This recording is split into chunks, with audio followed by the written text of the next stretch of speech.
What cheer! Welcome to the colony of Plymouth in this, the winter of the year of our Lord, 1627. I arrived in New Plymouth in 1620 with the first planters in New England. Though we have been here for several years, all of our clothes and shoes still come out of England. Men of all trades, such as tailors, found better industry in the building of houses, husbandry or farming, fowling and fishing. Once you are parted with England, you shall meet no taverns nor butchers, no grocers nor shops, to help what things you need in the midst of the great ocean, nor when you are come to land. Here are yet neither markets nor fairs to buy what you want.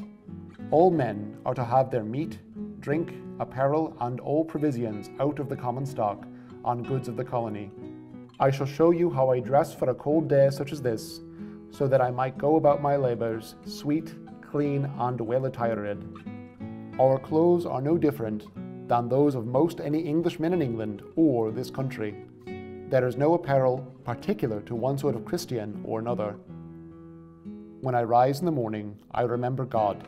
I wash my hands, wrists, face, eyes, and teeth with water.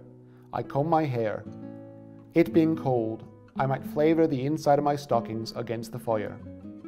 I shift or change my shirts as often as I may, as clean linen makes amends for foul skin and is an antagonist to vermin, dirt, and filth.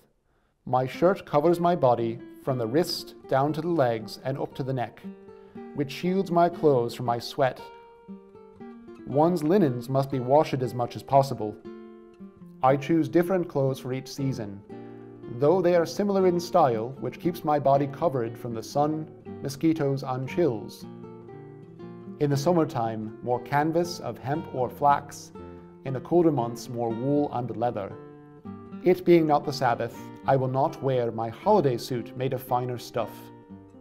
Men are now advised to bring at least 3 full suits with them before they come to America of diverse cloths for different parts of the year. Over my shirt in the winter, I can wear my waistcoat for warmth under my other clothes. Or in the summer, I might wear it alone, for the heat of this country is so hot that one cannot wear a doublet. Upon my legs, I wear breeches or hose, which swell round with cloth. They have pockets set into them to carry any small things in. There are divers sorts of breeches, and for this cold day I have my breeches of wool cloth with a lining of fustian, which often combines flax with cotton and may look much like unto a velvet. In the summer, my breeches might be without lining. With or without my waistcoat, I most often wear a doublet, it being the chiefest covering for the upper part of a man. It buttons down the front and sleeves which come down to my wrist. My buttons are silk wrapped around a core of wood.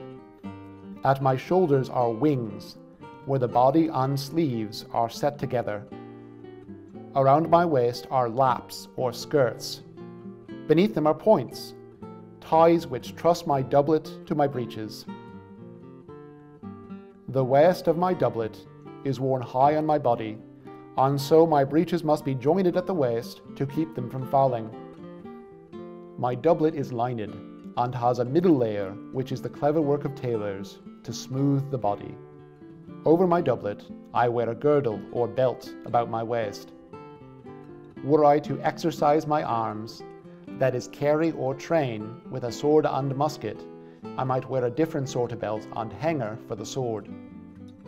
In the place of a doublet, I might wear a cassock, which is pulled over the head and is favoured by sailors, labourers, colliers or charcoal makers and soldiers. It is found in great store on men in America.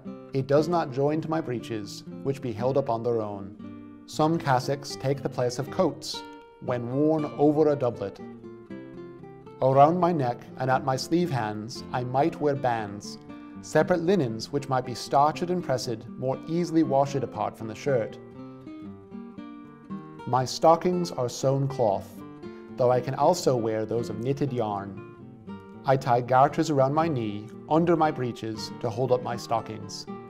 Some might also truss them up into the thigh or waist as well. My shoes and their soles are made of leather. Most people wear shoes, though there are some men who have boots, which are best suited to work. Atop my head, I can wear a felt hat of wool or beaver's hair, or a knit cap. My knitted hat has been fulled, meaning it has been thickened and turned into a sort of felt. Though beavers are natural to this country, our hats are still made in England, though we trade for the pelts here to be sent back. I can wear mittens or gloves upon my hands for the chill. I shall also wear my sea gown or coat of coarse wool. Such overclothes are commonly worn by sailors and ship's passengers for protection against the wind, rain, cold and tar. Now apparelled, I can go about my day.